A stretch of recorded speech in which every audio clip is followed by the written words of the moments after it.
श्रीगुरुभ्यो नमः। श्री महागणाधिपतये नमः। श्री सरस्वत्यै नमः। भक्तरा व्यास వాల్మీకి మహర్షి రచించిన శ్రీమద్ రామాయణం యథాతథంగా చెప్పుకున్నాం. ఇందులో భాగంగా నిన్నటి వరకు బాల అయోధ్యారణ్య కిష్కింద సుందరకాండలు పూర్తి చేసి యుద్ధకాండలోని 47 సర్గలు పూర్తి చేసి 48వ సర్గలోని 17వ శ్లోకం వరకు చెప్పుకున్నాం. ఈరోజున 18వ శ్లోకం నుండి కొనసాగిద్దాం. కొనసాగించే ముందు వాల్మీకి మహర్షిని ప్రార్థన చేసుకుందాం. పూజంతం రామ రామేతి మధురం మధురాక్షరం ఆరుహ్య కవితా శాఖాం వందే వాల్మీకి కోకిలం. ఇంద్రజిత్తు రామలక్ష్మణుల్ని బాగా గాయపరిచాడు యుద్ధంలో. వాళ్ళు స్పృహ లేకుండా పడిపోయి ఉన్నారు. ఇంద్రజిత్ అనుకున్నాడు వాళ్ళిద్దరు చనిపోయారని. రావణాసురుడికి సంతోషంగా వెళ్ళి చెప్పాడు. రావణాసురుడు పుష్పక విమానాన్ని ఇచ్చి సీతమ్మను ఆ ఇద్దరు రామలక్ష్మణులు చనిపోయిన రామలక్ష్మణులకు చూపించమని సీతమ్మకు చూపించమని చెప్పారు. ఆ రాక్షస స్త్రీలందరూ కూడాను సీతమ్మను తీసుకొని అక్కడికి వెళ్ళినప్పుడు ఆ సీతమ్మ తన మనోభావాలు అన్నీ కూడాను వ్యక్తపరుస్తున్నది. ఏమనంటే తన జాతకం ప్రకారం మరి జ్యోతిష్యులు ఏమేం చెప్పారు, పాదముద్రలను బట్టి, తర్వాత ముఖాన్ని బట్టి, కళ్ళను బట్టి ఏం చెప్పారు అవన్నీ కూడా ఒక్కటి కూడా జరగట్లేదే అని విచారపడుతూ ఉన్నది. చనిపోయారనే అనుకుంటున్నది సీతమ్మ కూడా. నహి దృష్టి పదం ప్రాప్య రఘవశ్చరణే రిపు జీవన్ ప్రతినివర్తేత యజపి స్యాన్మనోజన.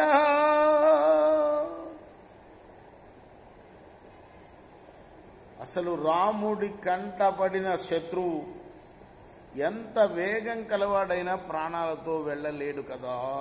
న కాలస్యాతి భారోస్తి కృతాంతస్య సుదుర్జయ యత్ర రామః సహ భ్రాత్ర సేతే యుధి నిపాతితః. రాముడు లక్ష్మణుడితో సహా చనిపోయి పడి ఉన్నాడంటే దాన్ని బట్టి కాలం చెయ్యలేని పని ఏదీ లేదని నాకు అర్థం అవుతుంది. దైవ బలాన్ని జయించడం చాలా కష్టం కదా అని భావిస్తున్నది సీతమ్మ. నోచామి తథా రామం లక్ష్మణం చ మహారథం నాత్మానం జననీం చాపి యథా శశ్రుం తపస్వినా.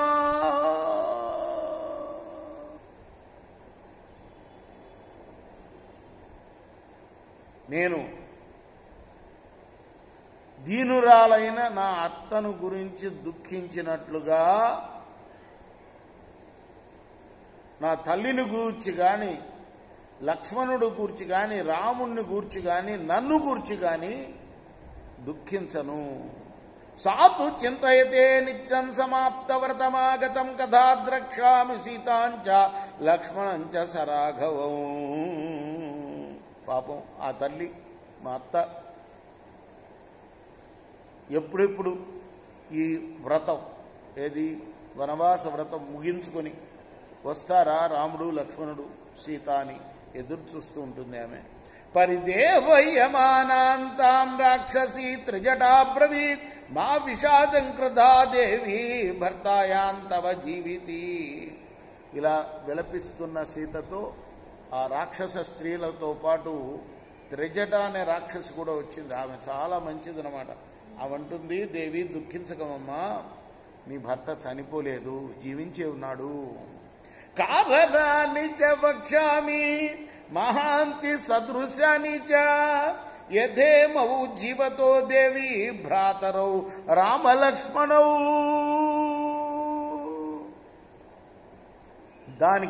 దేనికి రామలక్ష్మణులు ఇద్దరు జీవించి ఉన్నారనడానికి కారణాలు కూడా చెప్తాను, విను. నేను నహి కోప పరిహితాని హర్ష పర్యుత్సుకాని చ భవంతి ధియోధాన ముఖాని నేహతే పతవు.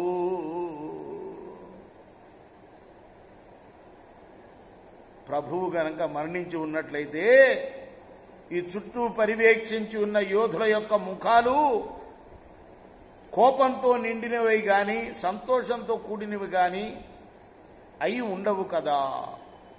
ఇదం విమానం వైదేహి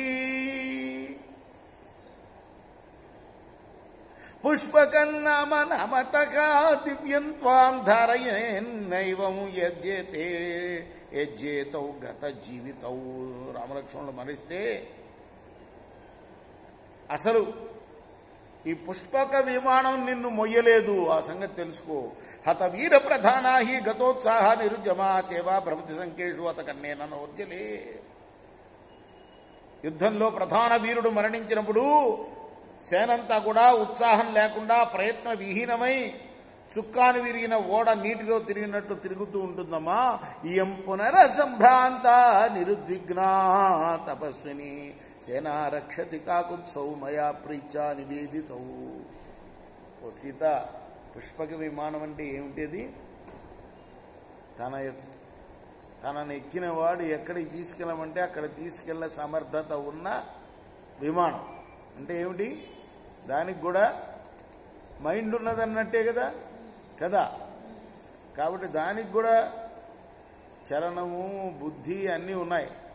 రాముడంతటి వాడు మరణించాడు అంటే అది అసలు కదిలి ఉండేది కాదని త్రిజట చెప్తుందన్నమాట. దానికి కూడా కోపం వస్తుంది అని. అది ఓ సీత, ఇప్పుడు నాకు కనిపిస్తున్నది ఈ సేనను చూసిన తర్వాత రాముడు జీవించే ఉన్నాడు, లక్ష్మణుడు కూడా జీవించే ఉన్నాడు అని. సాత్వం భవసు విభ్రిబ్దా అనుమానై సుఖోదయై అహతో పశ్య కాకుత్సౌ స్నేహాదే దత్త ప్రవీదమే.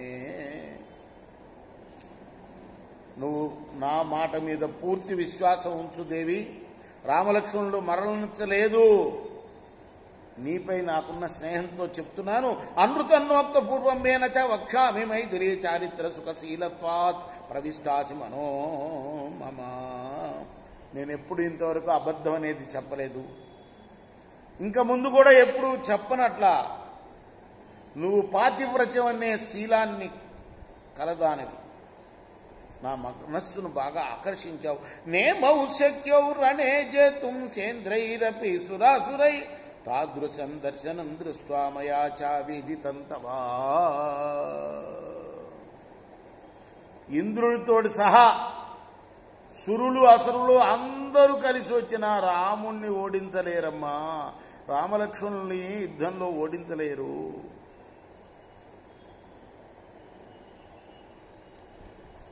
వీళ్ళు జీవించి ఉన్నట్లు ఉండే దృశ్యాలు నేను చూస్తున్నాను. ఇదంచ సుమచిత్రం శరై పశ్యస్వ మైథిలి విసంజ్ఞోపతితావేతో వైనలక్ష్మీర్విముంచతి. ఓ సీత, బాణాలచే కొట్టబడి స్పృహ లేకుండా ఉన్నారే తప్పితే వీళ్ళ ముఖంలో కాంతి తరగలేదమ్మా. ఇది ఆశ్చర్యం సుమా. ప్రాయేణ గత సత్వానాం పురుషానాం గతాయుషాం దృశ్యమానేషు వక్తేషు పరం భవతి వైకృతం. ఆయుర్దాయం చెల్లిన వాళ్ళ ముఖాలు వైకృతంగా ఉంటాయమ్మా, అలా లేవు వీళ్ళ ముఖాలు. త్వజ శోకంచ దుఃఖంచ మోహంచ జనకాత్మజే రామలక్ష్మణ యువరాధ్యేనాధ్యాశక్యమ జీవితం. సీతమ్మ, రామలక్ష్మణుల నిమిత్తమై నీకు కలిగిన మనోవికారాలని విడిచిపెట్టు. రామలక్ష్మణులు అనేది మరణించడం కుదరని విషయం. శృత్వాతు వచనం తప్య సీతా సురసుతోపమా కృతాంజలిర్వా చేమాం ఏవ మస్తతి మైథిలి.